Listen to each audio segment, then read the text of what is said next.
If you've seen James Cameron's Terminator, Titanic, then you probably remember the boring bit at the beginning where nothing happens for 2 hours. Well, it's Friday the 12th of April 1912, and that time is now.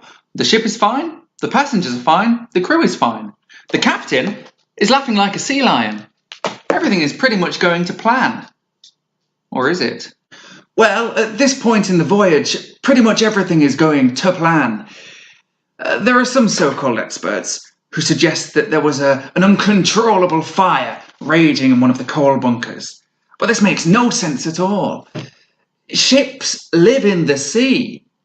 Do you get fires in the sea? I don't think so. In fact, shall we try it now? Let's see what they say to this, shall we?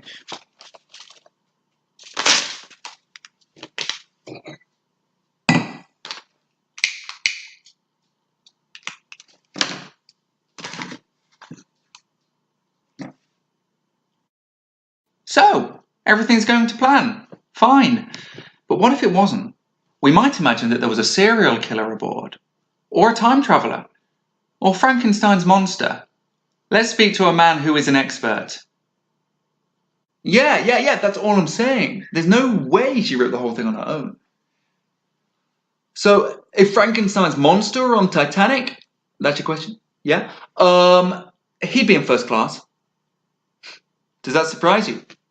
Because you see, I've read this whole thing, yeah, and man, this guy could talk.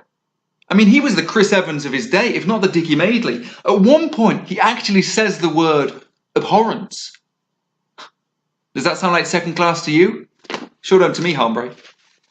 For privacy's sake alone, he'd probably want one of the millionaire suites, and we know that James Cameron built one of those for his movie, because it's the room that Rose and Carl are staying in, yeah? I mean, do you remember the classic moment when Billy Zane flips the table because Rose won't put out? All I'm saying is you put this guy on that ship and he's flipping every table in every room before sunrise. Day one, yeah? I don't know if you know, but they made a film of this in 1931. And Frankenstein's Mon, he pushes a kid into a pond.